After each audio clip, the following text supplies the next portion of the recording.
All right, welcome back to Mountain Outpost coverage of the 2025 Hardrock Endurance Run. Coverage this year is brought to you by Ultra and The Feed, so thank you for their support in the live stream coverage. And I'm here with Maj, because I can't say her full name, Maëlle.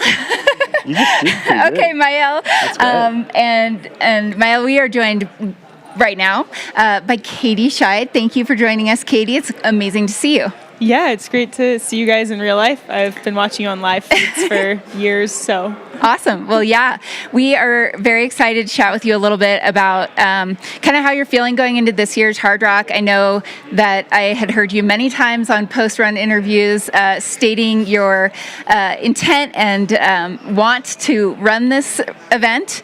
So here you are, 2025, and I know you and your partner, Germain, are both in the race. How are you feeling a couple days out from getting going? Yeah, I've been seeding this idea publicly for a while, hoping it would catch. It panned out. And it did work out. So, yeah, thank you to whichever race fairy granted that wish. But, yeah, excited to be here. It's been a fun 2 months in the U.S. for us, and we've had a really fun time, like, enjoying this area. And I've never been to the San Juans before. Okay.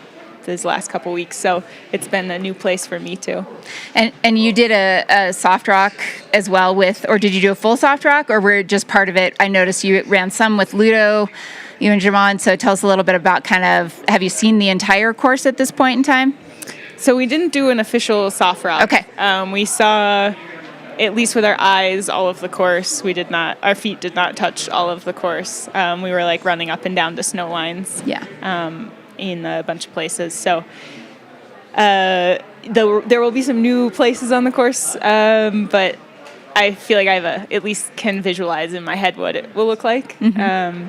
Yeah, we did one point-to-point run with Ludo where we got a local guy, Jimmy, to pick us up in his side-by-side and drive us back into town, which was a very fun experience. I think we were more exhausted from the side-by-side ride back than the actual running. So. No doubt. I think I know Jimmy. I think we stayed in his place like last year before in the back lot. He was like, we have a vehicle if you need to get anywhere. So that's he's awesome. Great. Yeah. Cool. Super nice guy. I'll fix our set. Well, you asked the next question.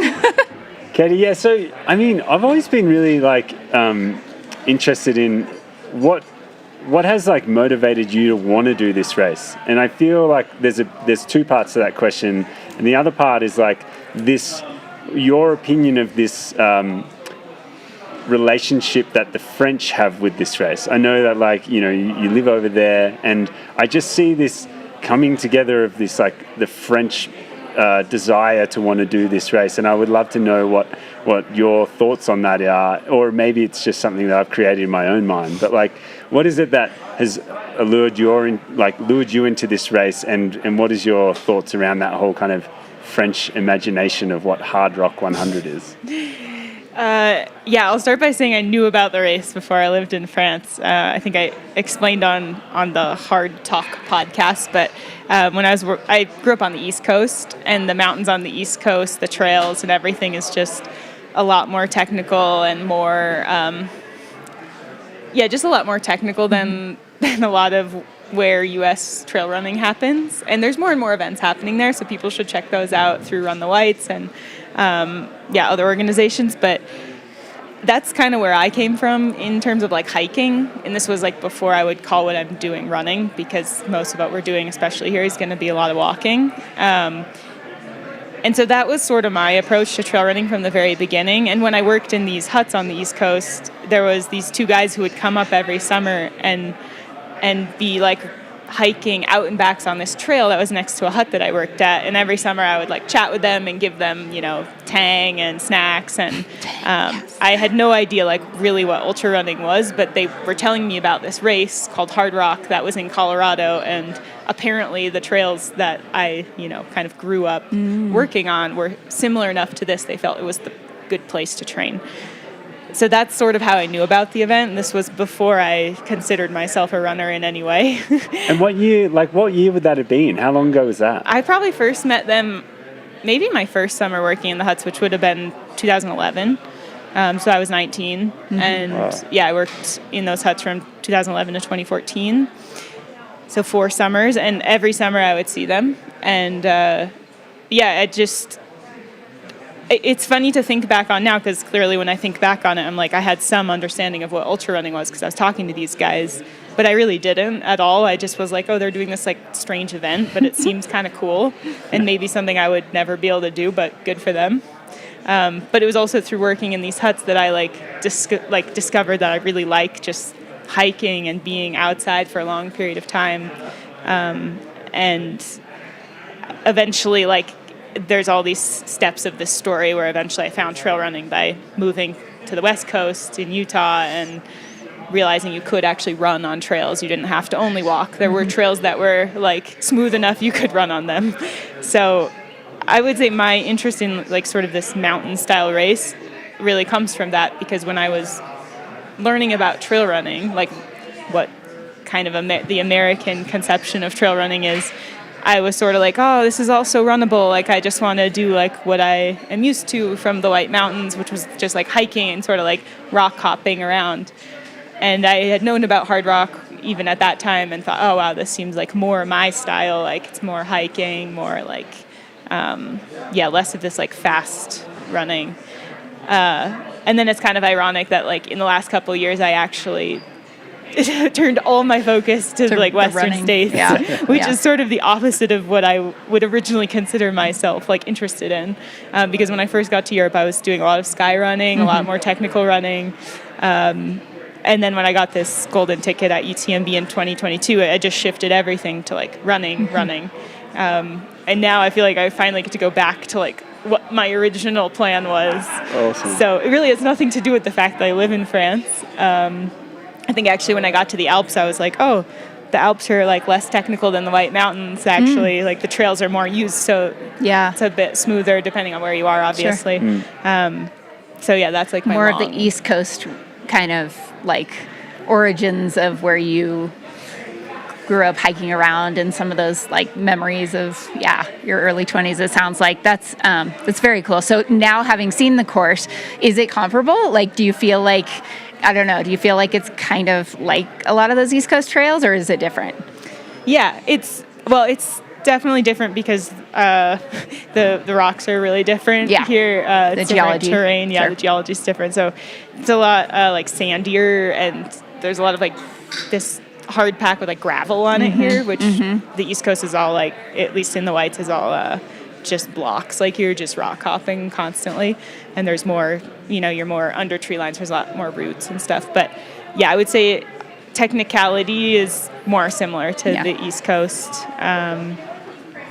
But it's just have you different. refined your scree technique? Yeah, we don't really have scree on the East Coast either because it was glaciated, and here we weren't glaciated. Yeah, so exactly. Nice. Yeah, so the scree is a bit concerning to me because I don't like this feeling of sliding, but that's okay. You'll get through it. But I will say the thing that surprised me is that there's still a lot of dirt road here. Yeah. For sure, you spend more time on the actual trails, but there's some significant dirt road sections that are everything. Not covered in the media around this race, understandably, because they're not that they're beautiful, but it's not really that interesting. Yeah. So I have a question about just shifting kind of to the competitive end and aspect of this event, right? You're a Western States champion, you're a UTMB champion. In both of those races, I know, I imagine that, you were running with people, maybe they were the guys because you were so far ahead in some of them, but if you're out there and you end up kind of being by yourself at Hardrock just due to the nature of a smaller field, kind of how are you thinking about just staying motivated toward working toward your goals? Or is that something that you've thought through as a different aspect of running Hardrock than being in a UTMB or a Western? I would say almost every ultra race I spent most of the race alone, so that's not a new thing. I'm just mentally prepared that I might be alone from, after the first, after Cunningham or something. Yeah. Who knows? I'm just mostly thinking it's a bonus if I get to share it with somebody else. Okay. But yeah, even at UTMB with that many people, I spend most of the race alone. So. Yeah. Okay. Are you open to sharing some of your goals for the race this year? Whether it's like how you're just the strategy, time, placement. And you can totally pass on that. But what are you kind of hoping to achieve out there? Yeah, my biggest goal is just to be in this, like, from Telluride to the end, which is the last part of the race and is, I would argue, the most technical, slowest part of the race, and it will hopefully be at night for me. So I would really like to get through that section feeling like I'm not just surviving, like I can actually be engaged. Sure. I've had some pretty messy ends to races, and it's a lot more fun to finish feeling like strong, even if you're tired, but still like in control. Sure. And I would really like to feel like that here. And I think it's also important from a safety perspective to not be totally out of it at the end of this race. There's just still a lot of terrain to get over, and it's unique. It's interesting. It's unique coming from more European style racing to start early in the morning. Normally we start like either in the evening or midnight or something.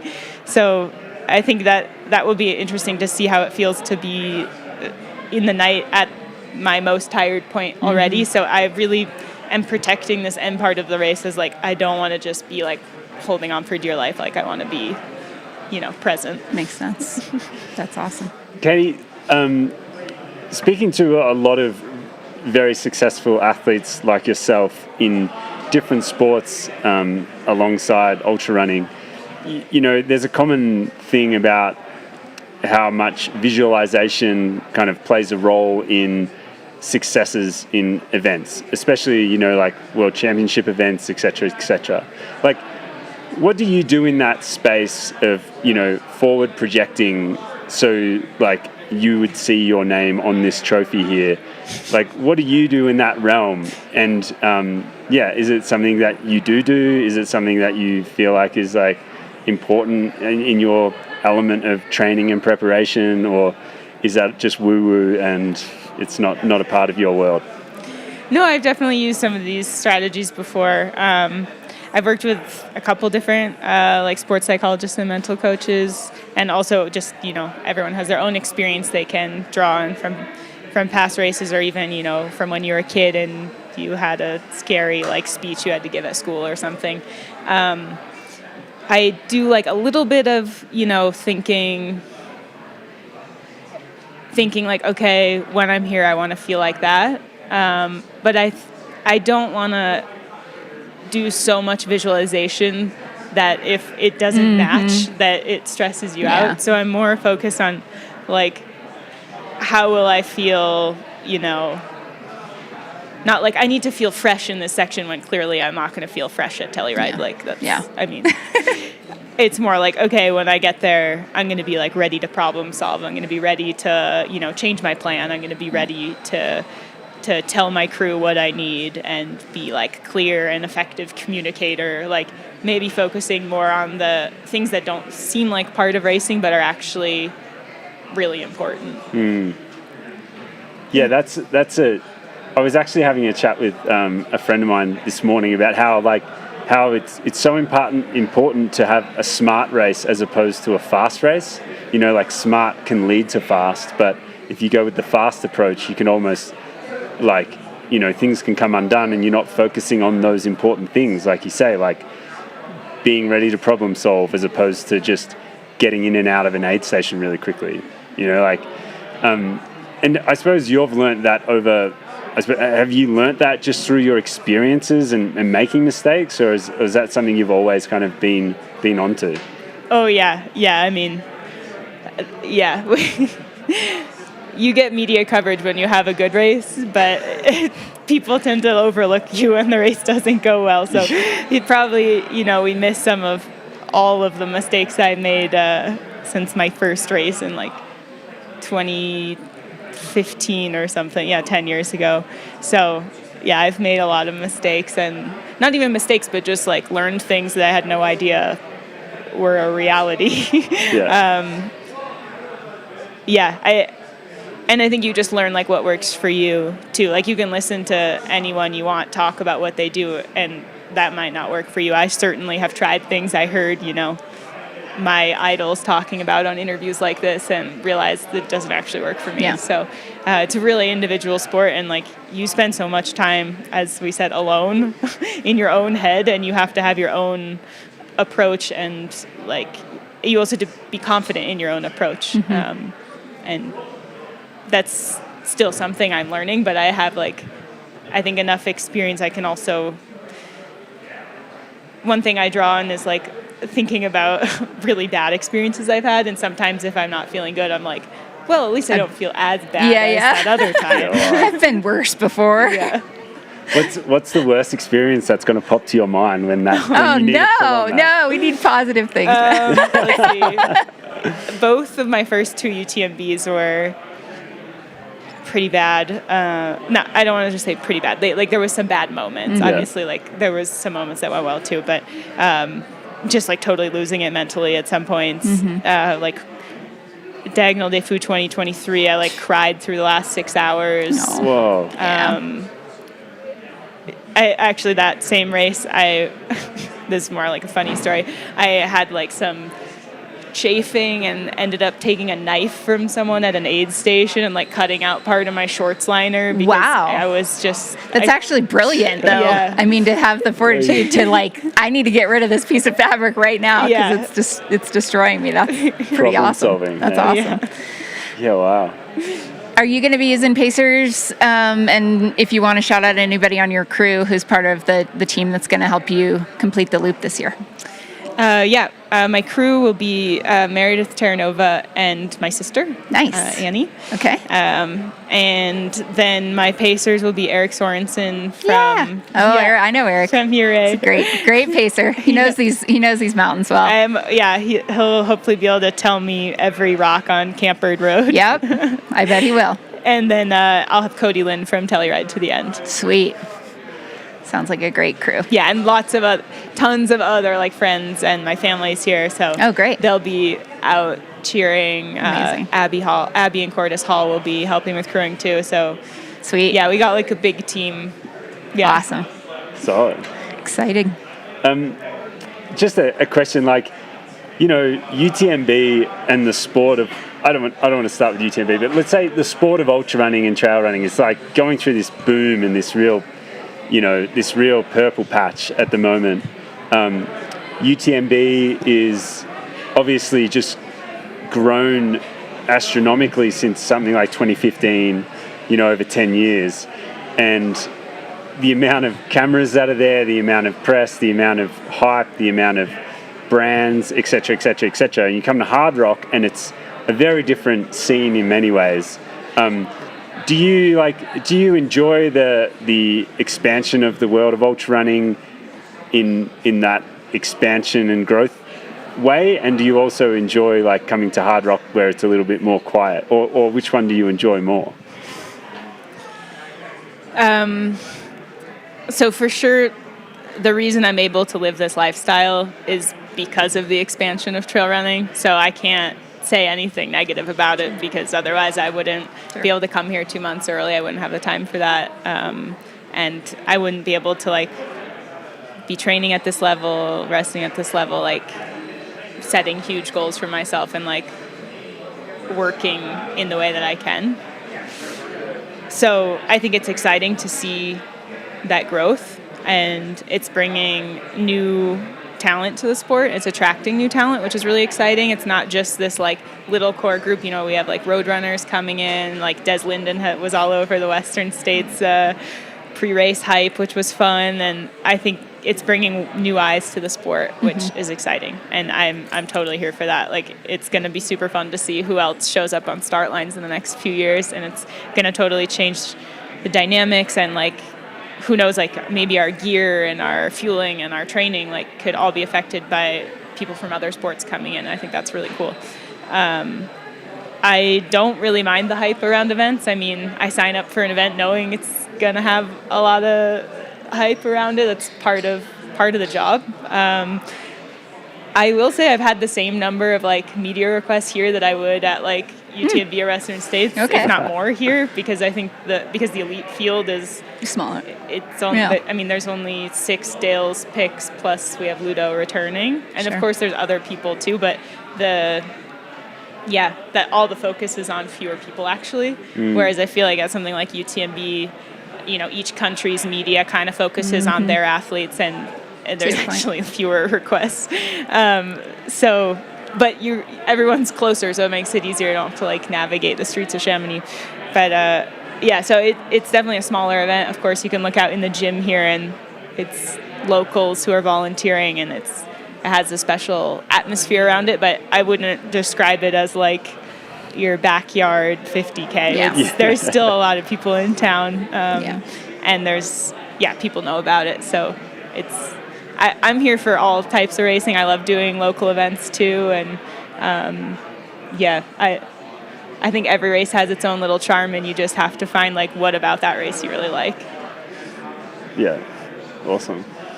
Okay, I have one more, and then we'll let you go. Is the 100-mile distance your favorite distance, and is it where you see yourself continuing your career in the next few years?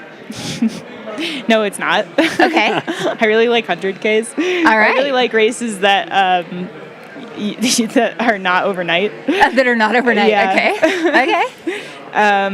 But UTMB, I mean, I think it all stems from, at least in France, UTMB is the holy grail of ultra running, and it's not even 100 miles, it's more. It's 170K, 172K.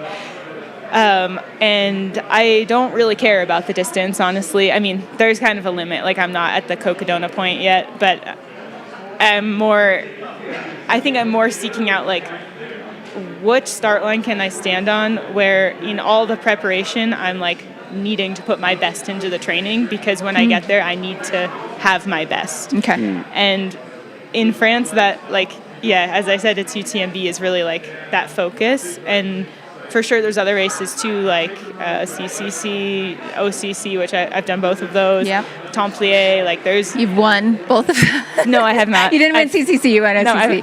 No, I have not won either. Either of those. one? No. Oh, podium. No. Podium at both? Yeah. Okay, podium at both. But yeah, I really like 100K. It just so happens that most of I feel like there's more of this like reliable competitive field at UTMB and Western States, which happen to be a similar distance. Sure. If Western States was 100K, I would still be there. It has Mm. nothing to do with the distance. Got it. And I guess Diagonal des Fous and this race at Hardrock are also a similar. I think it's more just they all happen to be a similar distance, but I'm there for the event, not for the distance. Yeah. But if they're 100K, I'd be super happy. If they didn't go overnight, I would be super happy. Nice. I like sleeping, and I like eating meals at normal times. Fair enough. Awesome. That's fair enough. Yeah. Katie, thank you so much. Good luck. We're all so excited to see you do what you do out there, and just we really hope you have a great race. So yeah, good luck from the team here, and we really hope that it's everything that you hope and everything that you wish for. Being out here at Hardrock. Yeah. Thanks so much for your time. Thanks for being a huge inspiration to many other runners and women and girls and all of it. So wish you the best day out there. Yeah, thank you. It was nice to meet a Ure local. And sorry you guys have to stay in here for the whole event. That's okay. We're good. Thanks, It'll be a Katie. good day. Thanks for joining us. Thanks. Thanks, Katie.